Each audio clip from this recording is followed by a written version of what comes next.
দিতাম শুধুমাত্র ইলমের সম্মানের তাগিদে। আল্লাহ ওনাকে সম্মান দিয়েছে, আমি কেন সম্মান দেব না? আল্লাহু আকবার।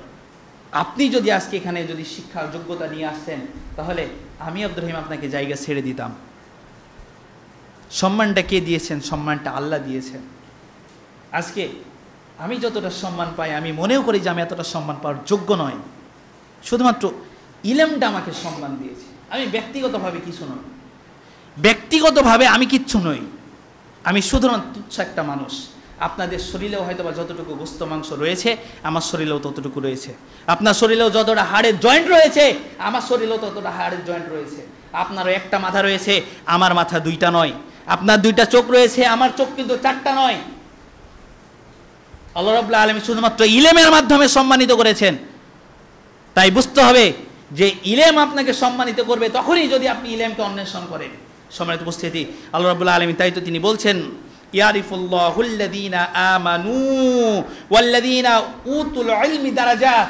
আল্লাহ রাব্বুল আলামিন সেই সমস্ত ইলম অন্বেষণকারী ব্যক্তি তাদেরকে বহু গুণে সম্মান, তাদেরকে উঁচু করে দিয়েছেন, তাদেরকে বৃদ্ধ করে দিয়েছেন। সম্মানিত উপস্থিতি, এবারে কথা হচ্ছে, আমরা বলেছিলাম আজকের আলোচনার বিষয় হচ্ছে যে ভুল শিক্ষায় জাতি ধ্বংস। প্রত্যেকটি আলোচনার পয়েন্টের ক্ষেত্রে আমাদেরকে এই কথাটি মনে রাখতে হবে যে আজকে যাদেরকে এখানে সুযোগ দিয়েছেন কিংবা সুযোগ যাদেরকে দিবেন, তাদের শিক্ষাটা আগে যাচাই করতে হবে। আপনি একজনকে সুযোগ দিবেন, সেটা যাচাই করবেন না, বিষয়টা আপনার কাছেও প্রাধান্যযোগ্য হবে না। কেননা আল্লাহ রাব্বুল আলামিন তিনি বলছেন, আপনি যে কোনো ব্যক্তির কথা শুনুন না কেন, যে কোনো ব্যক্তির কথা শুনতে হলে বাল্লিগ আন্নি ওয়ালা আয়া। রাসূল বলছেন, আল্লাহ রাব্বুল আলামিন তিনি বলছেন যে তার আয়াত যদি, রাসূল সাল্লাল্লাহু আলাইহি ওয়াসাল্লাম তিনি বলছেন যে তার আয়াত যদি, আল্লাহ রাব্বুল আলামিনের আয়াত যদি জানা থাকে, তাহলে তুমি সেটা প্রচার করে দাও,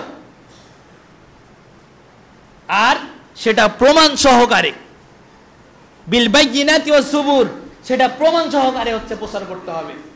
তো যদি কোনো ব্যক্তি দাঁড়িয়ে থেকে আমার মতো যদি প্রমাণ সহকারে কথাবার্তা না বলে, তাহলে তার কথা গ্রহণ করা যাবে না। এখানে যে কোনো ব্যক্তিকে দাঁড়ানোর জন্য তার যোগ্যতাকে যাচাই করতে হবে। ইলমের যোগ্যতা যাচাই করা প্রত্যেকটি ব্যক্তির জন্য করণীয়। আপনি আপনার জীবনে আমল করবেন, আমলের পূর্বে সেই আমলটা সম্পর্কে আগে যাচাই করতে হবে, এটাই হচ্ছে মূল বিষয়। তাই তো আল্লাহ রাব্বুল আলামিন তিনি বলছেন, সূরাতুল হুজুরাত 49 নম্বর সূরা 6 নম্বর আয়াত, আল্লাহ রাব্বুল আলামিন তিনি বলছেন, ইয়া আইয়ুহাল্লাযীনা আমানু ইন জাআকুম ফাসিকুম।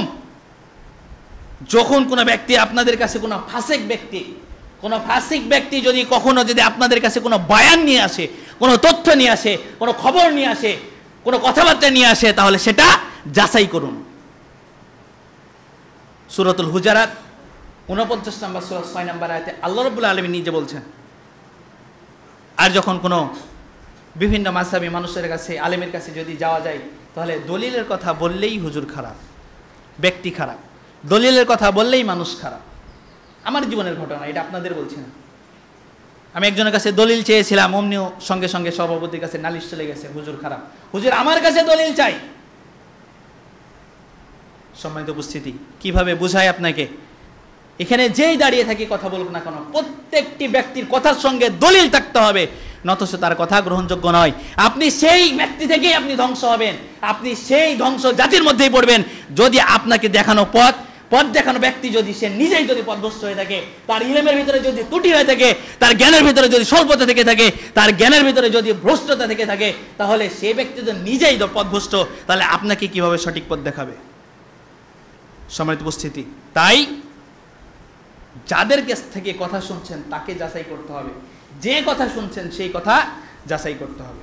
সম্মানিত উপস্থিতি, আসুন কোরআন হাদিস থেকে আমরা অনেক মূল্যবান অনেক কথা শুনলাম। তবে এই প্রসঙ্গে আমরা বলতে চাই যে জাতি তখনই মজবুত হবে, তখনই শক্তিশালী হবে, যদি জাতির আমানতদারিত্ব রক্ষা হয়। আর আমানতদারিত্বের কথা যদি বলি, একজন ব্যক্তির ভিতরে যদি পরিপূর্ণ ইলম থাকে, সে যদি আমানতদারিত্বের অবস্থান বুঝে, আমানতদারিত্বের যদি দায়িত্বের ভর বুঝে, তাহলে সে ব্যক্তি কখনোই আমানত নষ্ট করবে না। একজন সামাজিকভাবে দায়িত্ব নিয়ে আছে, সে সেই জায়গার আমানতদারিত্ব রক্ষা করছে। আমার কাছে, আমি একজন শিক্ষক হিসেবে যে কটা ছেলে আমার কাছে আসছে, আমি তার দায়িত্ব, তার আমানত আমি গ্রহণ করছি। আপনাকে পরিবারের আমানত দেওয়া হয়েছে, সমাজের আমানত, সমাজের সর্দারকে পরামানিককে দেওয়া হয়েছে, গ্রামের আমানত, গ্রামের মানুষের আমানত সমাজের সর্দারকে, গ্রামের সর্দারকে দেওয়া হয়েছে, একটা রাষ্ট্রের আমানত একজন মন্ত্রীকে দেওয়া হয়েছে, নেত্রীকে দেওয়া হয়েছে। একজন মহল্লার আমানত একজন ব্যক্তিকে দেওয়া হয়েছে, প্রত্যেকটি ব্যক্তির আমানতদারিত্ব রক্ষা করতে হবে। তাই তো আল্লাহ রাব্বুল আলামিন তিনি বলছেন সূরাতুন নিসা 4 নম্বর সূরা 58 নম্বর আয়াত আল্লাহ রাব্বুল আলামিন তিনি বলছেন ইন্নাল্লাহা ইয়া'মুরুকুম আন তুওয়াদ্দুল আমানাতা ইলা আহলিহা।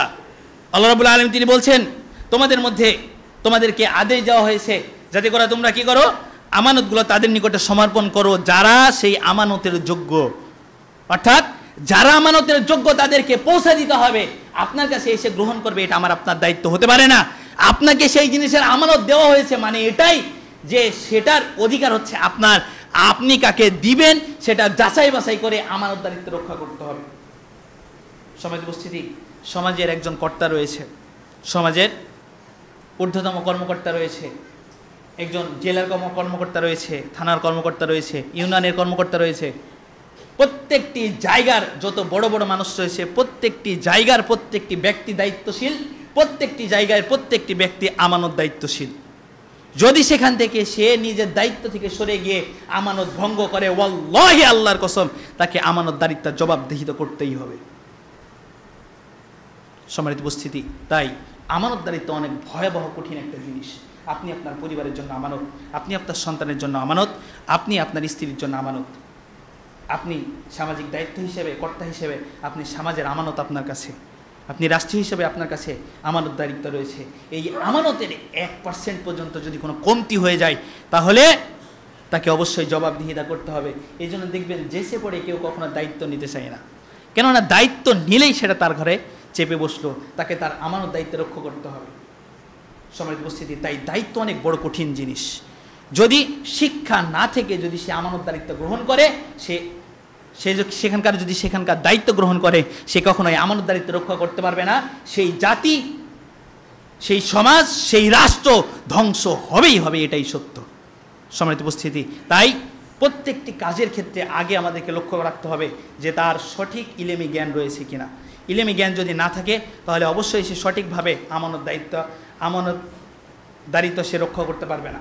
সম্মানিত উপস্থিতি, একজন শিক্ষকই শুধুমাত্র বুঝে শিক্ষকের মর্যাদা কি, একজন জ্ঞানী ব্যক্তি বুঝে একজন জ্ঞানী ব্যক্তির মর্যাদা।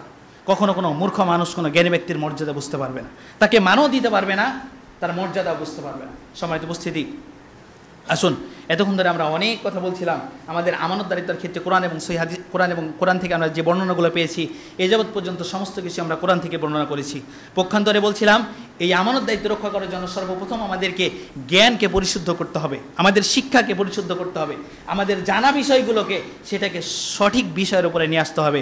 আপনি যে আমলটা করছেন সেই আমলের ভিতরে যদি ত্রুটি থাকে, সেই আমলের ভিতরে যদি ত্রুটি থাকে সেই আমল গ্রহণযোগ্য নয়। আপনি যখন অজু করবেন অজুর ভিতরে যদি ত্রুটি থাকে তাহলে সেই অজু গ্রহণযোগ্য নয়। আপনি যখন সলাত আদায় করবেন সলাতের ভিতরে যদি ত্রুটি থাকে সেই সলাত গ্রহণযোগ্য নয়। আপনি যখন ইনকাম করবেন, যখন আপনি রোজগার করবেন, সেই রোজগারের মধ্যে যদি পাপাচার বিষয়গুলো থাকে, যদি হারাম থাকে, সেখানে যদি ত্রুটি থাকে সেটা গ্রহণযোগ্য নয়। তাই আপনি সমাজ, রাষ্ট্র, পরিবার, নিজেকে পরিচালনার ক্ষেত্রে যদি আপনার ইমানতদারিত্ব, যদি আপনার শিক্ষা যোগ্যতা দিয়ে যদি আপনি যাচাই বাছাই করে সঠিকভাবে নিজের জীবনকে পরিচালনা না করেন, প্রত্যেকটি বিষয়কে যদি পরিচালনা না করেন, তাহলে অবশ্যই আমাদের শিক্ষায় কমতি রয়েছে, এটাই বুঝতে হবে। সম্মানিত উপস্থিতি, তাই আল্লাহ রাব্বুল আলামিনের কাছে আমাদেরকে প্রত্যেকটি বিষয় সঠিকভাবে দায়িত্বশীল, সঠিকভাবে আদায় করার জন্য, প্রদান করার জন্য মানুষদেরকে আল্লাহ তাআলার কাছে আগে সূক্ষ্ম জ্ঞান আমাদেরকে চাইতে হবে। কেননা যদি আমাদের শিক্ষায় যদি ত্রুটি থাকে তাহলে অবশ্যই আমলে ত্রুটি হবে। তাই আমাদের আগে জ্ঞানটা অর্জন করতে হবে সূক্ষ্মভাবে। এই জন্য আমাদের কাছে আল্লাহ রাব্বুল আলামিনের কাছে বেশি বেশি করে আমাদের জ্ঞান বৃদ্ধি চাইতে হবে। এই জন্য আল্লাহ রাব্বুল আলামিন বলছেন সূরাতুত তাহা 20 নম্বর সূরা 114 নম্বর আয়াতের ভিতরে আল্লাহ রাব্বুল আলামিন তিনি বলছেন ওয়াকুল রব্বি জিদনি ইলমা, হে রাসূল আপনি বলুন, মানুষ যাতে বলে ওয়াকুল রব্বি জিদনি ইলমা, হে আল্লাহ আপনি আমার ইলমকে বৃদ্ধি করে দিন, আপনি আমার জ্ঞানকে বৃদ্ধি করে দিন। আর এই জ্ঞান যখন আপনার বৃদ্ধি হবে তখনই সেটার ভিতরে আপনি সঠিক বিষয়টা যাচাই বাছাই করতে পারবেন। সঠিক বিষয়টা জানার পরে আপনি সেটাকে সঠিকভাবে আপনার জীবনে লালন পালন করতে পারবেন, আপনি সঠিকভাবে আমানতদারিত্ব রক্ষা করতে পারবেন। সম্মানিত উপস্থিতি, তাই প্রত্যেকটি জীবনের প্রত্যেকটি পদক্ষেপের ক্ষেত্রে সবথেকে গুরুতর বিষয় হচ্ছে সঠিক শিক্ষাটাকে অর্জন করা। সম্মানিত উপস্থিতি, আসুন এর ভয়াবহতা সম্পর্কে অনেক বিস্তারিত আলোচনা রয়েছে, আমরা সময় পাবো না, সংক্ষেপে টাচ দিয়ে চলে যাবো ইনশাআল্লাহ। আমরা বলছিলাম হাদিস থেকে যে বর্ণনা করা হয়েছে, রাসূল সাল্লাল্লাহু আলাইহি ওয়াসাল্লাম তিনি বলছেন, সহিহ বুখারী কিতাবুল ইলমের ভিতরে এসেছে, আল্লাহ রাসূল সাল্লাল্লাহু আলাইহি ওয়াসাল্লাম তিনি বলেন, আল্লাহ রাব্বুল আলামিন যে ব্যক্তির কল্যাণ চান, আল্লাহ রাব্বুল আলামিন, ভালো করে বুঝুন, আল্লাহ রাব্বুল আলামিন যে ব্যক্তির কল্যাণ চান সেই ব্যক্তিকে ইলম দান করেন। আবার বুঝুন, আল্লাহ রাব্বুল আলামিন যে ব্যক্তির কল্যাণ চান সেই ব্যক্তিকে আল্লাহ রাব্বুল আলামিন দ্বীনের গভীর জ্ঞান দান করেন। এখন আপনি চিন্তা করে দেখুন যে আপনি আল্লাহ তাআলার কল্যাণের দিকে, দ্বীনের গভীর জ্ঞানের দিকে আপনি রয়েছেন কিনা। যদি দ্বীনের গভীর জ্ঞানের ভিতরে যদি আপনি থাকতে পারেন তাহলে অবশ্যই আপনি আল্লাহ তাআলার কল্যাণের দিকে রয়েছেন। বুখারী শরীফের মধ্যে এসেছে কিতাবুল ইলমের ভিতরে আল্লাহ সাল্লাল্লাহু আলাইহি ওয়াসাল্লাম তিনি বলছেন, আল্লাহ রাব্বুল আলামিন যার কল্যাণ চান তাকে দ্বীনের গভীর জ্ঞান দান করেন। তাহলে যে ব্যক্তি কল্যাণ পেয়েছে সে ব্যক্তি দ্বীনের গভীর জ্ঞান তার ভিতরে প্রবেশ করেছে। এখন আপনি আপনার জীবন পরিচালনার ক্ষেত্রে, যাবতীয় বিষয়ের ক্ষেত্রে আপনি লক্ষ্য করে দেখুন, ইলমের সঠিক দেখানো পথের সঙ্গে আপনি নিজের জীবনকে পরিচালিত করতে পারছেন কিনা। যদি ইলমের সাথে, যদি আপনি ইসলামী শিক্ষার সাথে যদি আপনি নিজের জীবনকে পরিচালনা করতে পারেন তাহলে অবশ্যই বুঝতে হবে যে আপনার ভিতরে ইলমের সঠিক জ্ঞান, গভীরতা আল্লাহ রাব্বুল আলামিন প্রবেশ করিয়েছেন। সম্মানিত উপস্থিতি, 2 নম্বর বিষয় বলছিলাম, 2 নম্বর হাদিস, বুখারী শরীফের 100 নম্বর হাদিস, রাসূল সাল্লাল্লাহু আলাইহি ওয়াসাল্লাম তিনি বলছেন, পৃথিবীর মধ্যে থেকে আল্লাহ রাব্বুল আলামিন জ্ঞানকে উঠিয়ে নেন না, সরাসরি কোনো জ্ঞানকে তুলে নেওয়া হয় না। তিনি কি করেন, আল্লাহ রাব্বুল আলামিন যাদের ভিতরে জ্ঞান রয়েছে তাদেরকে উঠিয়ে নিন। ধরে নিন আমার শিক্ষক, তার ভিতরে যে জ্ঞানগুলো ছিল আমি পরিপূর্ণ পাইনি, একটু হলেও কমতি রয়েছে, যার কারণে তার মধ্যে দিয়ে কিছু জ্ঞান চলে গেছে। আমার ভিতরে যতটুকু শিক্ষা রয়েছে, আমি যতটুকু অর্জন করতে পেরেছি, আমি জানি না পরিপূর্ণটা আমি আমার ছাত্রদেরকে দিতে পারবো কিনা। তবে তার মধ্যে থেকে যদি কোনো একটা ছাঁটাই পড়ে যায় তাহলে আমার ছাত্রটা সেই বিষয়টা শিখলো না। তাহলে আমি যখন